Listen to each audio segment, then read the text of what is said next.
I believe that at some point in the not too distant future, you won't even have income tax to pay because the money we're taking in is so great, it's so enormous that you're not going to have income tax to pay.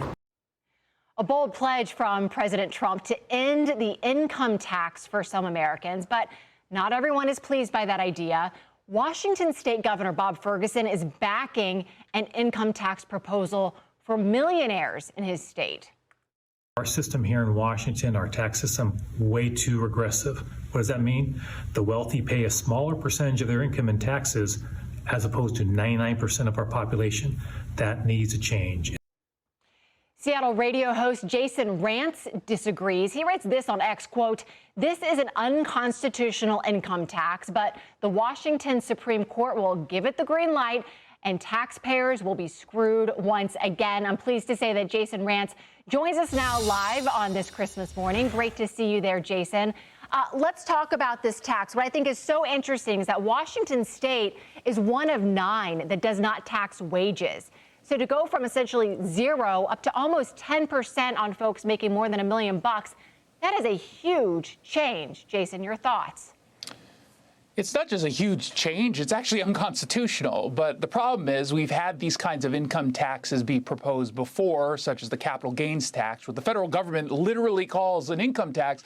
But the Washington State Supreme Court, upon looking at it, decided, oh, no, it's actually an excise tax. And so the fear is that the elected, very far left Supreme Court is essentially going to come out and say somehow that a millionaire's tax is not actually an income tax. That's the only reason Bob Ferguson is doing this. On the other hand, it's really important to note that the gap that we have to fill, because Democrats have a clear spending problem here, far exceeds what they would bring in from this millionaire tax anyway. So rather than just get their spending in order, they're choosing just to bring in more and more money.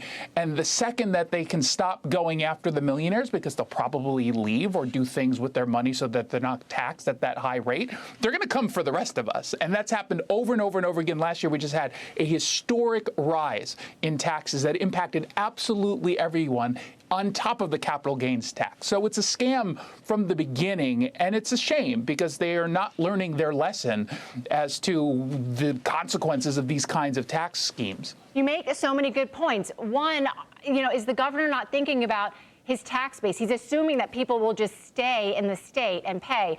People can move, and we've seen them do that in recent years, moving to states that treat their money better. That's one. The second thing is, don't you want your constituency and your population to be productive people? Why punish people for earning money? I will say this is where their thinking is. There's two pieces. Number one, it's political because they are proposing a budget that has a ton of cuts in it. They're not going to actually make those cuts. They're just doing this to gin up interest in the millionaire's tax because they like the us versus them, the middle class versus the wealthy. They like that kind of conflict. But on the other hand, I will give this to them. They've passed these kinds of crazy schemes before that makes life way more unaffordable for Washingtonians, and they haven't suffered any political consequences. Democrats continue to control Olympia, our capital.